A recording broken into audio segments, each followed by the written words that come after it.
रानी और पंकज दोनों अपनी जिंदगी काफी सुकून से जी रहे होते हैं। पंकज एक छोटा सा ढाबा चलाता है जो कि ठीक चल रहा होता है। एक शाम पंकज घर जल्दी आता है। अरे, आज आप जल्दी घर आ गए? हाँ, आज हमारी शादी की सालगिरह है ना, तो मैंने सोचा आज जल्दी घर। ये देखो, मैं तुम्हारे लिए बर्फी लाया हूँ। तुम्हें बर्फी बहुत पसंद है ना? मुझे तो लगा कि आप भूल ही गए हमारी सालगिरह। अरे ऐसे कैसे भूल जाता मैं। वैसे आज मैंने भी खास आपकी पसंद का खाना बनाया है। मैं हाथ मुंह धोकर आता हूँ, फिर हम दोनों साथ में खाना खाएंगे। ठीक है। रानी और पंकज दोनों का ही दिल साफ होता है। वो हर किसी की मदद करते हैं, खुद भी आपस में बहुत खुशी से रहते हैं। सब ऐसे ही अच्छे से चल रहा होता है। कुछ दिनों बाद गांव में फिरंगी मेहमान आती हैं, सूजी और शार्लिन। काफी यूनिक है ये विलेज। दैट्स वाई हम यहाँ आए। अब हम यहाँ अपना कैफे ओपन करेंगे।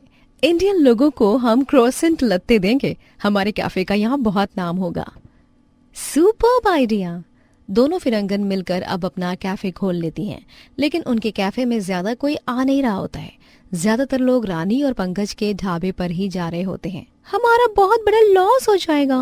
दिस लिटिल ढाबा, ये हमारे लिए बहुत ही प्रॉब्लम है। यस, यू आर राइट, लेकिन हम क्या करें? तुमने तो कहा था यहाँ हमारा कैफे ओपन होगा, उसकी फ्रेंचाइजीज बनेंगी, बट यहाँ कुछ भी ऐसा नहीं हो रहा है। अपने कैफे के नाम के लिए हमें लिटिल ढाबे को डीफेम करना होगा। करेक्ट। सूजी और शार्लिन दोनों मिलकर अब ढाबे का नाम खराब करने में लग जाते हैं। कुछ दिनों बाद सूजी ढाबे में जाती है। उस समय ढाबे पर एक लड़के के अलावा और कोई ग्राहक नहीं होता और वो लड़का भी अपने फोन में व्यस्त होता है। ओह नाइस ढाबा, यहाँ का बेस्ट फूड जो भी है वो लेकर आओ। पंकज सूजी के लिए उसकी स्पेशल थाली लेकर आ रहा होता है। तभी सूजी पैर मार कर उसे गिरा देती है। पंकज सूजी के ऊपर ही गिरता है और सूजी चिल्लाने लग जाती है, हेल्प हेल्प। सूजी की आवाज सुनकर गांव के लोग आ जाते हैं। अरे क्या हुआ, इतना शोर क्यों हो रहा है? सूजी, व्हाट हैपेंड? दिस क्रीपी गाय, ये मुझे छेड़ रहा था। ढाबे में कोई नहीं था, इस बात का ये फायदा उठा रहा था। नहीं नहीं बहन जी, आपको कोई गलत फहमी हुई है। मैंने ऐसा कुछ नहीं किया। मेरी सिस्टर कभी झूठ नहीं बोलती। हम आउटसाइडर हैं, तो क्या आप लोग हमारी बात पर भरोसा नहीं करोगे? आपके देश में ऐसा होता है क्या? मैडम माफ करना, लेकिन मेरे पति ऐसे नहीं हैं। जरूर आपको कोई गलत फहमी हुई है। अरे बहन जी, ये लड़की भी तो झूठ नहीं बोलेगी ना। अरे विदेशी मेहमान के साथ कोई ऐसा करता है क्या? हम तो आप लोगों को कितना शरीफ समझते थे, लेकिन पंकज तुम ये करोगे? अरे कोई पुलिस को बुलाओ। सब लोग हल्ला मचाने लगते हैं। पुलिस को भी बुलाने की बात होने लगती है। तभी वो लड़का आता है। पंकज भाई बिल्कुल निर्दोष है, ये देखिए वीडियो। वो लड़का अपने फोन में बनी वीडियो दिखाता है और सच सबके सामने आ जाता है।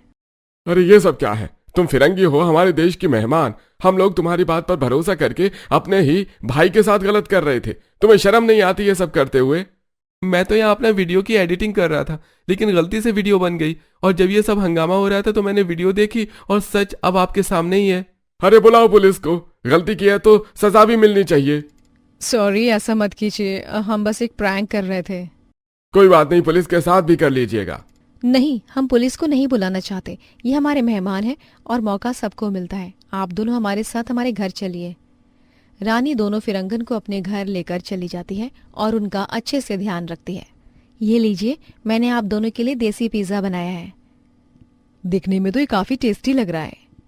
खाने में भी टेस्टी होगा। मुझे पता है आप दोनों जब से इंडिया आए हो अपने देश के खाने को याद कर रही होगी। ऊपर से ये हमारा छोटा सा गांव, यहाँ तो ज्यादा कुछ मिलता भी नहीं है, इसीलिए मैंने अपने जुगाड़ से आपके लिए बनाया है। खाकर देखिए। दोनों खाना खाते हैं और उन्हें वो खाना काफी अच्छा भी लगता है। सो यमी, मैंने पहले कभी इतना टेस्टी पिज्जा नहीं खाया। वो आप लोग कहते हो ना, मजा आ गया। हाँ, मुझे भी मजा आ गया। ठीक है, आप लोग आराम से खाओ, मैं तब तक और बनाती हूँ। रानी उनकी खूब सेवा पानी करती है। एक सुबह रानी उनके पास जाती है। ये लीजिए, ये खास आपके लिए हर्बल टी है। आप दोनों को ये बहुत पसंद है ना? हाँ, लेकिन आपको कैसे पता? कल आप दोनों की बातें मैंने सुन ली थी, इसीलिए आज बाहर से मंगवा ली। अच्छी क्वालिटी की नहीं होगी शायद, लेकिन यहाँ यही मिलती है। ओ प्लीज, ऐसा मत बोलिए, आप लोग हमारे लिए वैसे भी कितना कुछ कर रहे हो। रानी अपने घर आई फिरंगी मेहमान का बहुत अच्छे से ख्याल रखती है। ऐसे ही एक शाम के समय रानी और पंकज दोनों घर आते हैं। सूजी और शार्लिन दोनों अपना सामान लिए खड़े होती हैं। अरे, आप दोनों ने अपना बैग क्यों पकड़ा हुआ है? आप कहीं जा रहे हो क्या? हम दोनों आपसे माफ़ी मांगते हैं। हम दोनों ने आपकी बहुत इंसल्ट की, आपके इंडियन कल्चर को मॉलेस्ट किया, लेकिन फिर भी आप दोनों ने हमारा कितना ख्याल रखा। हमारा कैफ़े तो फर्स्ट डे ही डाउन हो गया था, लेकिन आपका ढाबा तो सुपर्ब है और मसाला छाछ ओहो बहुत यामी है। हमने इतना गलत किया, फिर भी आप दोनों ने हमें अपना बेस्ट गेस्ट बनाया। Thank you so much. अरे कोई बात नहीं, जो हो गया उसे भूल जाओ।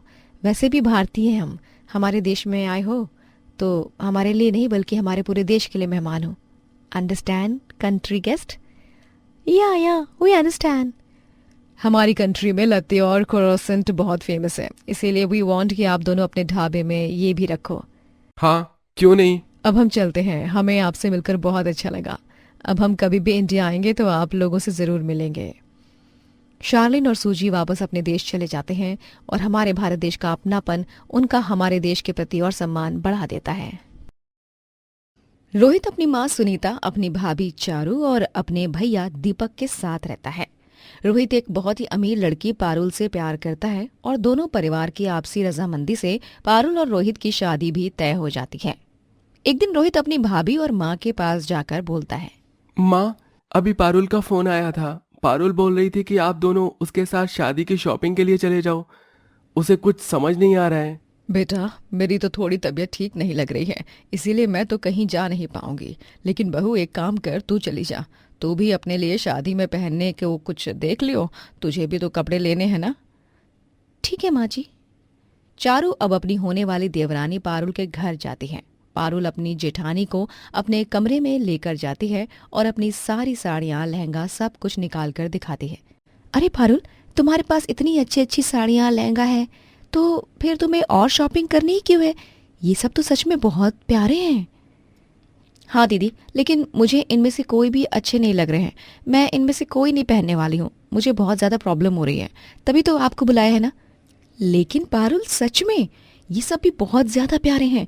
देखने से ही पता चल रहा है कि बहुत महंगे हैं, और तुम इन्हें पहनोगी ना तो तुम बहुत सुंदर लगोगी। मेरी मानो तो तुम और कुछ मत लो, ये सब बहुत है। नहीं भाभी, शादी कोई बार बार थोड़ी ना होती है, एक ही बार तो होती है। उसमें भी अगर मैं अच्छे से कपड़े नहीं लूंगी तो मुझे अच्छा नहीं लगेगा। मैंने आज 3-4 बड़े बड़े मॉल देख रखे हैं, हम वहां चलते हैं। पारुल अपने साथ अपनी जेठानी को भी शॉपिंग के लिए लेकर जाती है। चारू पारुल के कपड़े देखकर ही चौंक जाती है, क्योंकि पारुल के सभी कपड़े बहुत ज्यादा महंगे और बहुत ज्यादा सुंदर थे, और इसी वजह से चारू को थोड़ी बहुत जलन भी होती है। ऐसे ही कई दिन निकल जाते हैं और अब पारुल रोहित से शादी करके अपने ससुराल आ जाती है। ससुराल आने के बाद पारुल बहुत ही अच्छे से सब कुछ संभाल लेती है। एक दिन दीपक ऑफिस से घर आता है और पारुल के लिए उसकी पसंद की आइसक्रीम लाता है। ये लो पारुल, मैं तुम्हारे लिए तुम्हारी पसंद की आइसक्रीम लेकर आया हूँ। आप कभी मेरे लिए तो कुछ लाए नहीं हो, और देखो यहाँ मेरी देवरानी के लिए उसके बिना बोले आइसक्रीम लेकर आ गए उसके पति। क्या चारू, तुम भी ना। अरे पारुल कभी खुद से कुछ कहती नहीं है, और तुम तो हमेशा ही कुछ ना कुछ लाने को बोल ही देती हो ना। पारुल को अगर कुछ पसंद है और मैं वो ले आया तो उसमें इतनी भी बड़ी कोई दिक्कत वाली बात नहीं है। मुझे अच्छे से सब पता है, ये मेरी देवरानी अमीर घर से है ना, इनके पास बहुत पैसे हैं, बस इसीलिए घर में हर कोई बस इनकी ही जी हुजूरी करता रहता है। चारू को अपनी देवरानी से काफी ज्यादा जलन होती रहती है। कुछ दिनों बाद पता चलता है कि पारुल के माँ बाप का देहांत हो गया है। पारुल पूरी तरह से टूट चुकी है। मेरे मायके के नाम पर बस माँ बाप ही तो थे, और अब भगवान ने उन्हें भी मुझसे दूर कर दिया। कोई बात नहीं बहू, तू रो मत, सब ठीक हो जाएगा। एक ना एक दिन हर किसी को जाना ही होता है, यही तो संसार का नियम है। पारुल को उसके ससुराल वाले संभालते हैं। पारुल भी अब धीरे धीरे ठीक हो जाती है। माँ बाप के जाने के बाद पारुल को उनका सब कुछ मिल जाता है, और पारुल अब वो सब कुछ दान पुण्य के नाम में ही लगाती है। एक दिन घर पर आस पड़ोस की औरतें विमला, रमा और चारू की माँ सुजाता भी आई थी। उस समय सब पारुल को देखते हैं तो विमला बोलती है, अरे सुनीता, तेरी छोटी बहू तो काफी सुंदर है, और ये कपड़े भी तो कितने अच्छे अच्छे पहन रही है। ऐसे कपड़े हमने बस टीवी में ही देखे हैं। हाँ, लेकिन सुनीता की बड़ी बहू भी तो अलग ही है ना, उसके कपड़े भी कहाँ ही देखे हुए लगते हैं। बड़ी बहू तो बाबा आदम के जमाने के कपड़े पहनती है। अरे वो तो मुझे फैशन डिजाइन का शौक है ना, पहले मैं करती थी।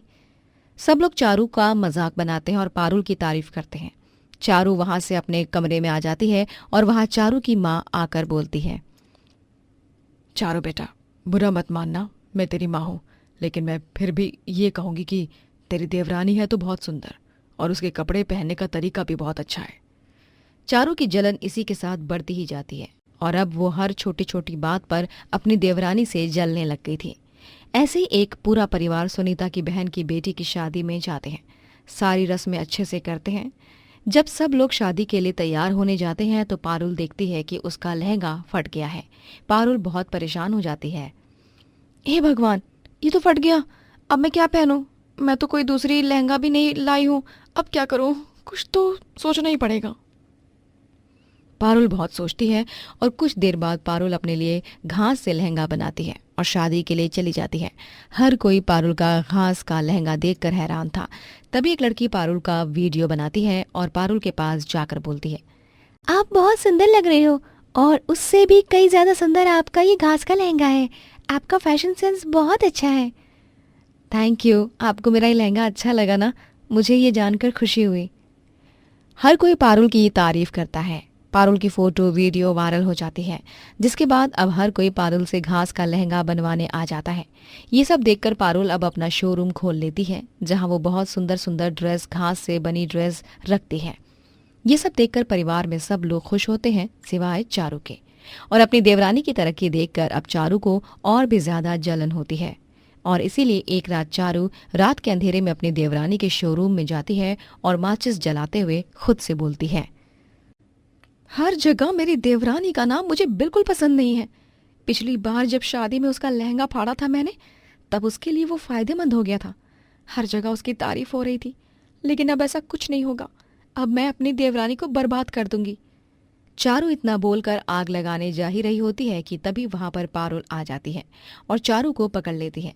पारुल गुस्से में अपनी जेठानी को घर लेकर जाती है और सबके सामने अपनी जेठानी को सुनाते हुए बोलती है, मुझे कल अर्जेंट में कुछ ऑर्डर देने थे, इसीलिए मैं रात में शोरूम में गई, लेकिन भगवान का शुक्र है कि मैं रात में गई और अपनी जेठानी का काला सच पता चल गया। ये मुझसे इतना जलती है कि मेरे शोरूम में आग लगाने चली गई। चारू का सच सुनकर सब लोग हैरान हो जाते हैं और चारू को घर से निकाल देते हैं, जिसके बाद पारुल अपने काम पर ध्यान देती है और खूब नाम कमाती है।